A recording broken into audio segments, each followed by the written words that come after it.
Saúdo a amada igreja com a paz do Senhor. E quanta alegria é no dia de hoje, em que nós celebramos essa data da Páscoa e invoca para todos nós esse momento valioso que é a comunhão, que é o partir do pão, que na verdade é essa amizade construída e esse elo que nos une nessa convicção que Deus ele coloca em nosso coração, essa luz que se acende e reacende a cada vez que nós esbarramos na sua vontade. Nós entendemos o sentido da fé, o sentido da vida, o sentido da esperança. E todos nós que aqui estamos reunidos, Jesus ele se faz presente porque o seu nome é lembrado por todos aqueles que guardam no seu coração o melhor de Deus em nossa vida. Onde nós deixamos as sombras fora de nós e fazemos a escolha que Jesus ele venha e faça diferença em nosso coração. Até os nossos olhos mudam quando Deus está em nossa vida. Até quando nós nos alimentamos, percebemos que é saciado a fome do corpo. E muito mais interessante é quando é saciado a fome da nossa alma. Essa é a questão. Eu quero convidar os irmãos para abrir a sua Bíblia no livro de Levítico, no capítulo 23, aonde vai falar um pouco sobre as festas que ocorriam no Antigo Testamento. Do capítulo 23, do versículo 1 adiante.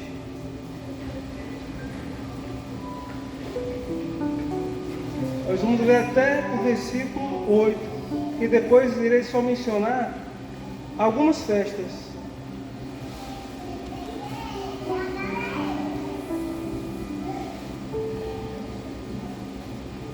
Os irmãos encontraram? Diz assim: as festas religiosas.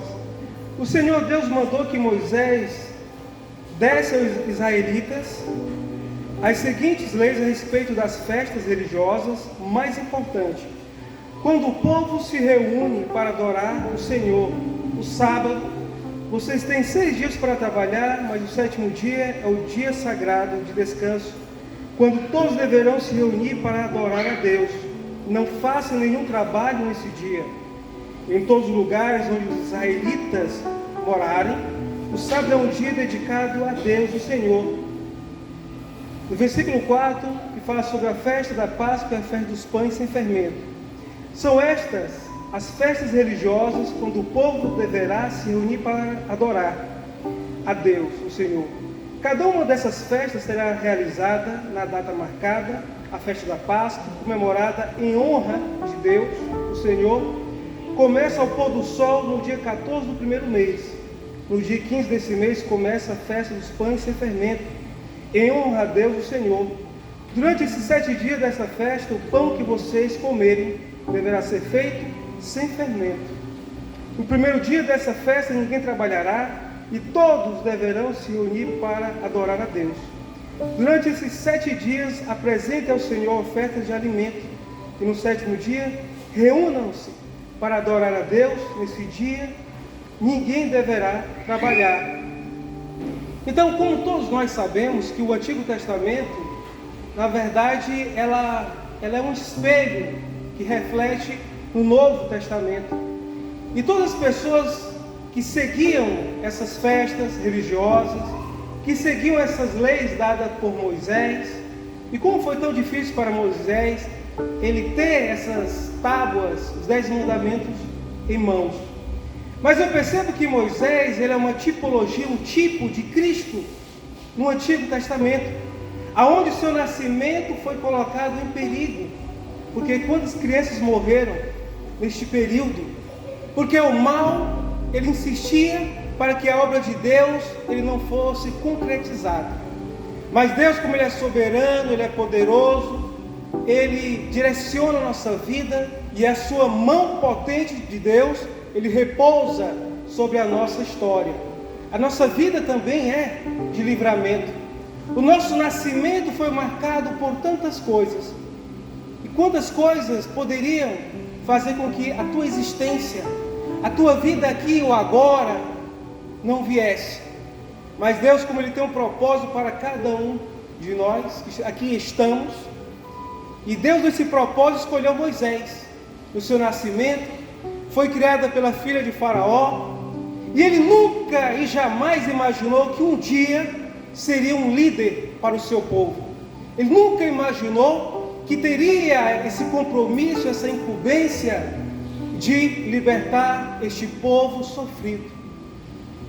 O seu nascimento é prova viva do clamor de um povo sofrido, esse povo hebreu, esse povo de fé, esse povo de tamanha convicção. E aí surge Moisés, uma criança belíssima, e que Deus estava trabalhando no coração da filha do Faraó. E essa mulher, quando avistou aquela criança ali no rio Nilo, viu aquela cesta, mas tudo estava preparado. É assim, é os planos de Deus para a nossa vida. Pegou aquela criança, e o seu coração logo era de cuidá-lo. E Moisés cresceu, estudou nas melhores faculdades, foi preparado o seu intelecto, mas era preciso também que o seu corpo e a sua vida tivesse também tamanha preparação para uma obra como esta. E então Moisés, quando viu um dos hebreus sofrendo, o seu coração ali, ele se colocou no lugar daquele sofrido, no lugar daquele homem que estava sendo, ou seja, chicoteado. E aí ele defendeu. Apenas um soco, naquele momento de emoção, aquele homem ele veio a falecer. Tentou esconder o corpo, mas nessa vida nada podemos esconder, porque até aquilo que nós queremos esconder, Deus colocará, ou seja, na clareza, na luz, todos os nossos atos, tudo aquilo que nós fazemos aqui nesta terra. E Moisés, ele cometeu este crime, foi expulso do palácio, e a sua vida nunca mais foi a mesma. De um homem que tinha a multidão de pessoas para honrá-lo e dizer: olha, ali está Moisés, filho do faraó. Então era muito bonito os elogios, e ali ele não teve mais esses elogios, se tornou um homem comum. Era um homem comum que dentro de si estava se tornando um homem incomum na sua vida, onde Deus estava trabalhando a sua dureza de coração. E Deus apareceu para Moisés no monte, na sarça ardente, e entregou esse propósito glorioso. E assim ele recebeu, ele que se dizia que era um homem de palavras pesadas, mas que nos concede a sabedoria divina para sabermos como entrar e como sair sabiamente. E assim Moisés foi preparado e colocou Arão para estar ao seu lado dessa batalha. E como foi difícil tirar esse povo do Egito, aonde Deus, no seu poderio, Ele colocou essas 10 pragas. A primeira, a segunda, a terceira. E esse faraó, com o seu coração endurecido, por ver que a água foi transformada em sangue, por ver as rãs, os piolhos, os granitos, por ver tantas coisas, ainda no seu coração, ele ainda duvidava da grandeza de Deus. E toda vez que Moisés, ele se viu na utilidade, ele se viu de uma maneira tal, que Deus estava utilizando ele para algo maravilhoso. E na 10ª praga, aonde Moisés, ele disse para o seu povo que deveriam matar um cordeiro e colocar, aspergir o sangue, ou seja, nas portas. Este cordeiro significa Jesus como cordeiro que veio ao mundo para purificar, para perdoar e para nos resgatar. Este é o cordeiro imaculado. Esse sangue, no Novo Testamento, significa dizer o seu sangue por mim e por você, porque nenhum de nós aqui somos dignos de tamanha façanha da sua morte na cruz do Calvário. Quantas coisas ruins nós já fizemos nessa vida, quantas coisas nós queremos esquecer, Assim como esse povo que saiu do Egito, é largar o seu passado, é largar a sua vida que não vale a pena, para viver o melhor de Deus, é sair daquele lugar que traz tristeza, que traz angústia ao nosso passado. Assim é o Egito. E queremos de fato ser abençoados por Deus, e passar talvez por esses 40 anos que simboliza punição, sofrimento. Foi que eles passaram 40 anos. Suas vestes não desfaziam, nem suas sandálias também não. Mas era um povo que precisava mudar o seu coração. As pessoas que reclamavam do comer, reclamavam talvez da luz, reclamavam de tantas outras coisas. E quantas pessoas que queriam a nossa vida e não têm? Quantas pessoas que queriam ter a saúde e não podem, porque estão lá no leito, no hospital? Pessoas que queriam viver um dia após o outro e não podem, porque vem a morte e ceifa, e tira suas possibilidades de viver, tira suas possibilidades de sonhar, tira suas possibilidades de respirar um dia a mais. E às vezes, esse sentimento que ocorre em nosso coração, da ingratidão, de ser pesado como aqueles homens e mulheres que estavam ali, caminhando no deserto, para alcançar a terra prometida. E é neste caminho que eles encontram o aprendizado na vida. É neste caminho que eles compreendem o valor da obediência. Eles compreendem o valor de ouvir a voz de Deus.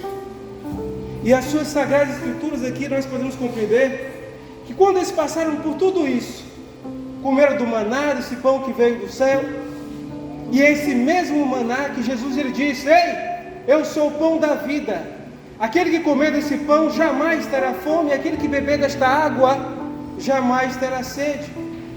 Quantas pessoas que precisam desse pão, que precisam de Deus, e sua vida é amarga, sua vida é ruim, que choram porque a depressão corrói a sua vida. A depressão tem derrubado homens e mulheres.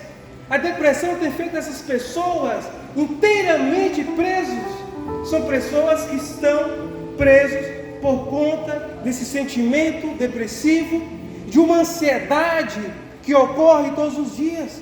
Pessoas que não conseguem dormir, pessoas que não conseguem viver, pessoas que não conseguem trabalhar, porque se não tiver esse remédio para paliar a sua dor, não vivem, choram constantemente, porque a sua vida não tem paz. É essa paz que nós queremos, esse Jesus, esse leão da tribo de Judá, aquele que veio como homem, que mostrou através dos seus atos o paradigma de como nós deveremos viver. O homem que sofreu, o homem que foi sábio, o homem que preparou os discípulos, escolheu cada um nas suas profissões, não fez distinção, mas ele amou todos de igual modo. Às vezes nós precisamos desse amor de Jesus na nossa vida. Às vezes precisamos sentir este amor, como também doar este amor que está em nosso coração. Quando as pessoas se aproximam de nós, é porque querem saber qual é a razão da sua fé, qual é a razão das suas convicções, qual é a razão por que você entregou a sua vida para Cristo. Às vezes nós precisamos sim, é chorar por este passado que não deu certo, e agradecer a Deus pelo dia de hoje, essa dádiva, esse presente que é a sua vida, que é a nossa vida. E quando passou por essas 10 pragas, Moisés subiu ao monte, pediu a Deus os 10 mandamentos, e quando ele subiu lá, o povo estava na corrupção, porque queria uma figura que lembrasse o poderio, talvez, do que passava pelo imaginário dele em relação a Deus. Fizeram um bezerro de ouro, todo mundo estava disposto. Olha, eu tenho as minhas joias, eu tenho isso. E aí fizeram um bezerro de ouro. Quando Moisés ele desceu e viu aquele povo que esqueceu das ordenanças de Deus, como é triste quando você vê que o seu povo se perde, quando o povo perde o significado da vida, quando o povo perde o sentido daquilo que Deus ele quer para a nossa história. E aí Moisés, na sua ira santa, ele quebra as tábuas. Algumas pessoas foram castigadas, morreram, e depois Moisés sobe pela segunda vez e é concebido de novo as tábuas. E essas tábuas é o que rege a nossa sociedade: honrar pai e mãe. Esses princípios que norteiam e que todos nós precisamos seguir são os mandamentos que Jesus ele traz para a nossa vida, onde ele ressignifica e mostrando que o novo, o bom vinho é melhor, que a sua palavra é melhor, e que não precisamos jamais levar ao sacerdote um pombinho, talvez alguns animais, para ser sacrificado pelos nossos pecados. Não é mais preciso, porque no passado, para chegar no Santo dos Santos, somente o sacerdote, nenhum outro homem judeu que não fosse, ou seja, do sacerdócio, nessa categoria, jamais poderiam entrar.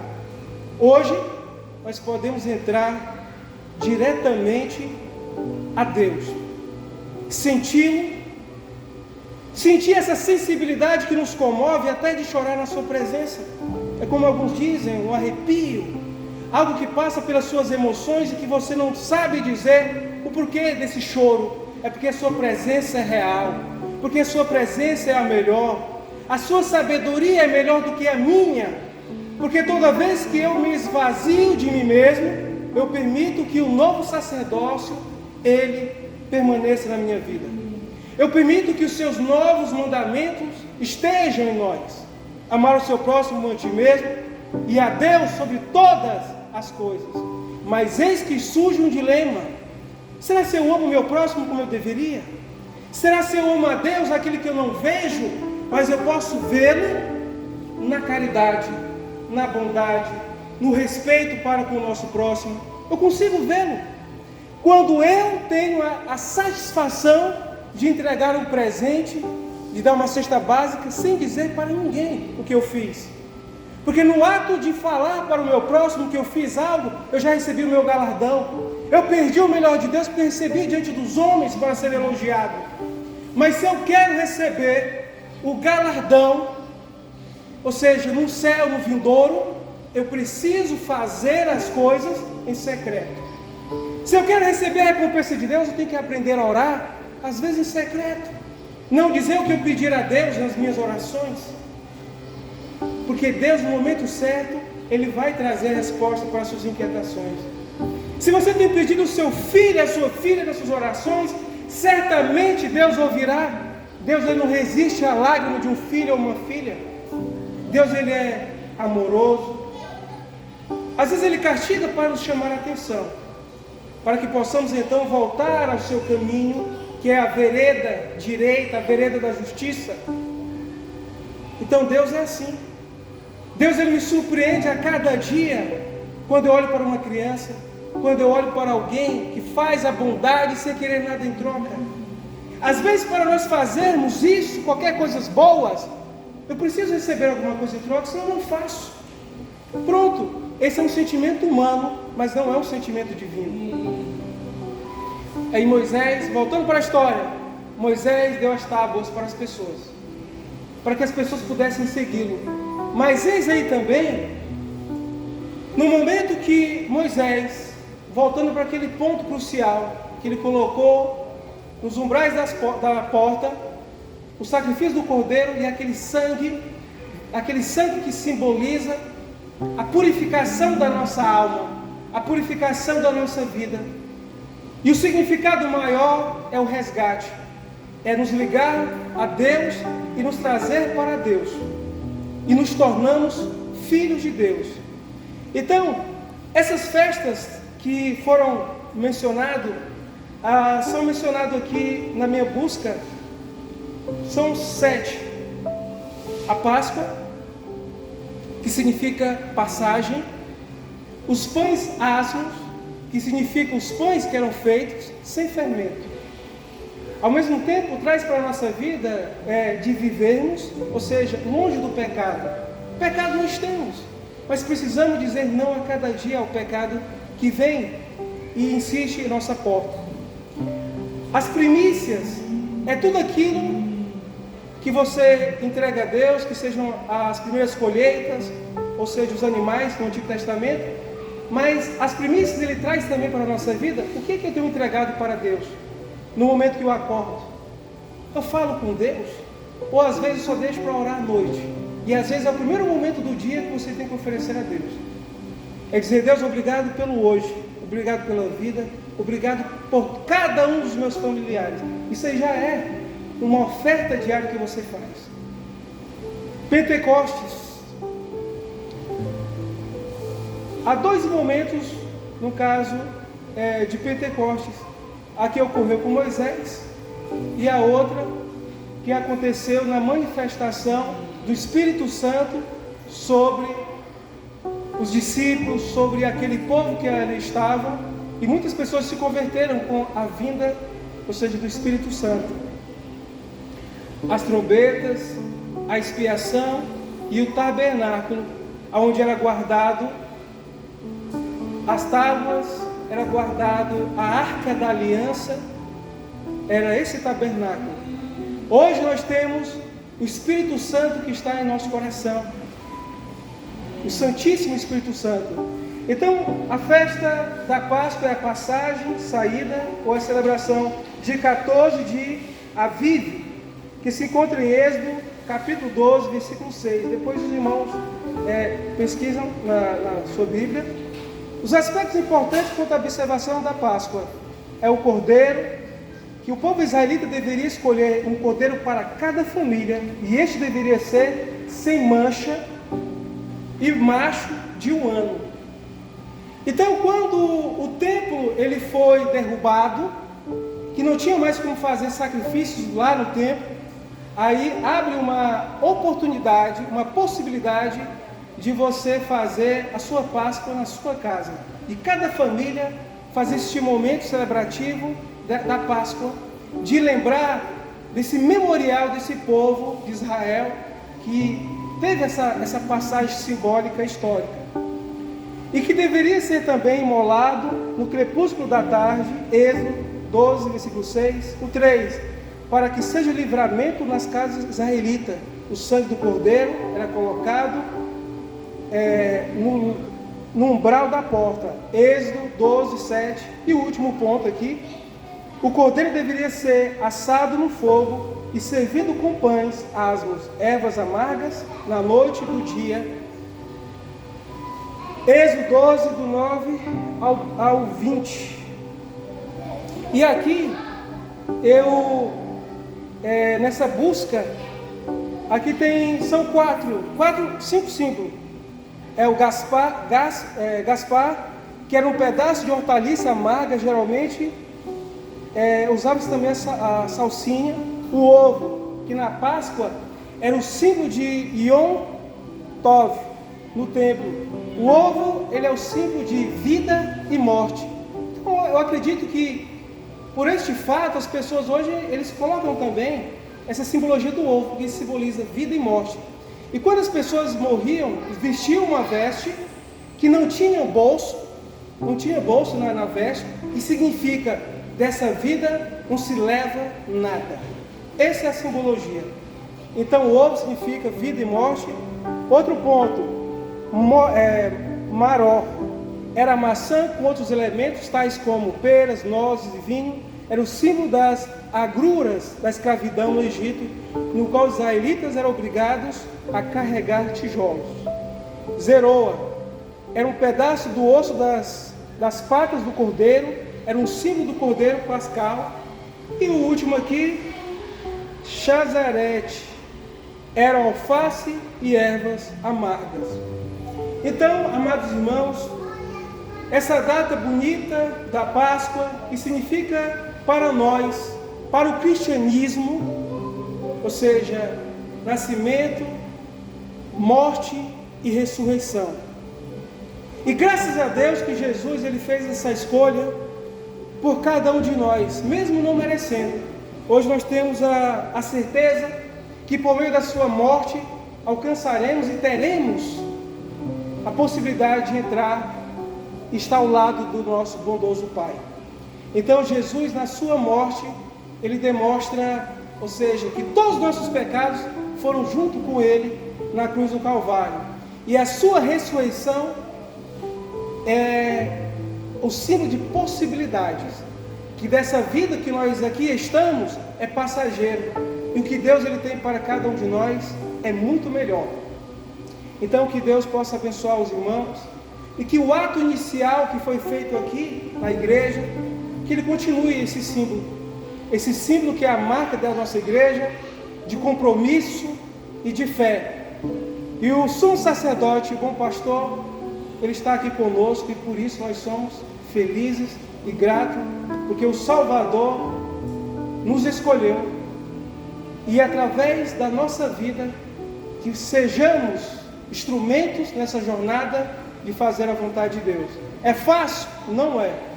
É fácil ser cristão? Não. Ser cristão é um desafio de todos os dias, de você negar a si próprio, para que a figura de Jesus esteja em nossa face, em nossas obras, e que Deus abençoe todos os irmãos de igual modo, e que a paz dele reine sobre a sua família, sobre a sua casa, e que as suas orações que vocês têm feito sem parar, sem cessar, certamente Deus já ouviu, e no momento certo Ele vai trazer essa alegria em tuas mãos, aonde você vai dizer: grandes coisas fez o Senhor por nós, e por isso estamos alegres.